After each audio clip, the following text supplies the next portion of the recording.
So guys, recently I had a call from the customer. So he says that he had the crew, the installation crew, going to the site to install another node of their network. And actually, on site, it appeared that they had a huge problem because they had the new vendor equipment that they purchased because of the problems with the availability of their previous vendor of the active equipment.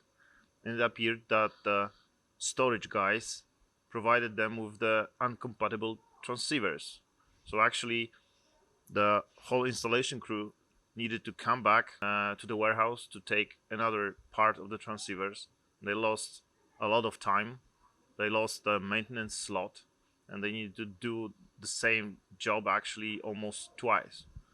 So he asked me the question: is there a way to do it differently? Maybe they could omit such problems using some kind of solution. What do you think?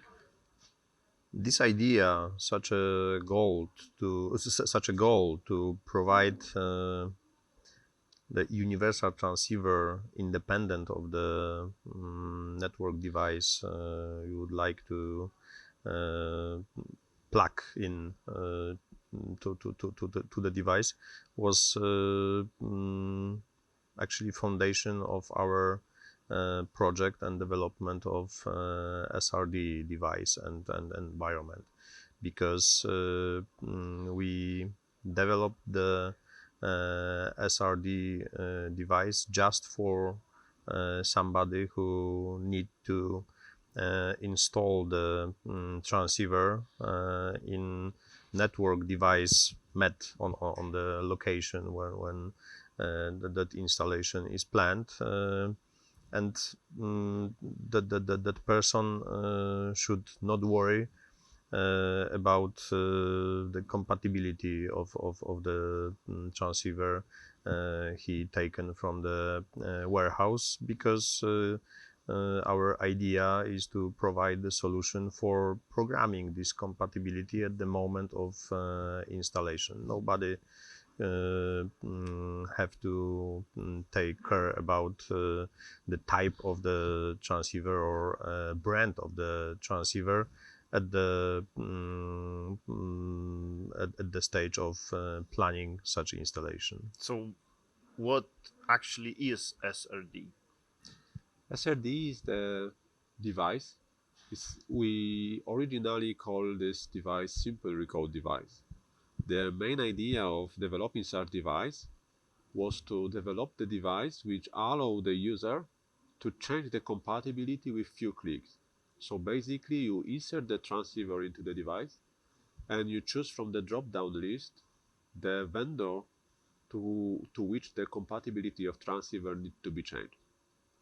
But when we look a bit deeper in the whole environment, this device in fact allows us to change the way of thinking of third-party transceiver.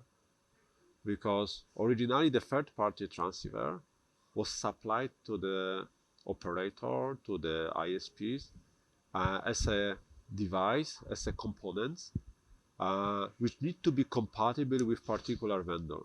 So in fact, what we do, we replace the original transceiver with third-party compatible transceiver.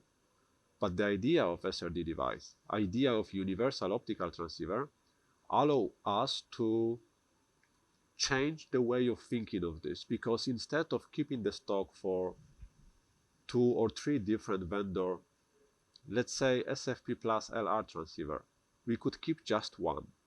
Instead of ordering 3 different transceiver, we could order just one. So also the warehouse guys, when they give the transceiver to the field engineer, they also just give them the same transceiver. And the engineer on site, when doing the deployment, he makes the decision which vendor the transceiver need to be compatible with. So he plug the transceiver, change the compatibility and install. It's definitely the huge simplification of the process of ordering, maintenance and keeping the transceiver on stock.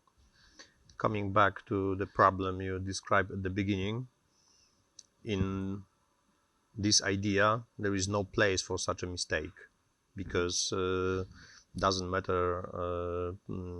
The only one important thing is to take care about taking proper type of transceiver from the warehouse, because compatibility with certain network device met by the technician at the location of installation could be programmed by few clicks at the moment, just before the plugging the transceiver to the port of the switch or router. So actually, if the installation crew had the SRD with them, they wouldn't need to come back to the warehouse, lose the day and the maintenance slot, and actually money at the Sure. end.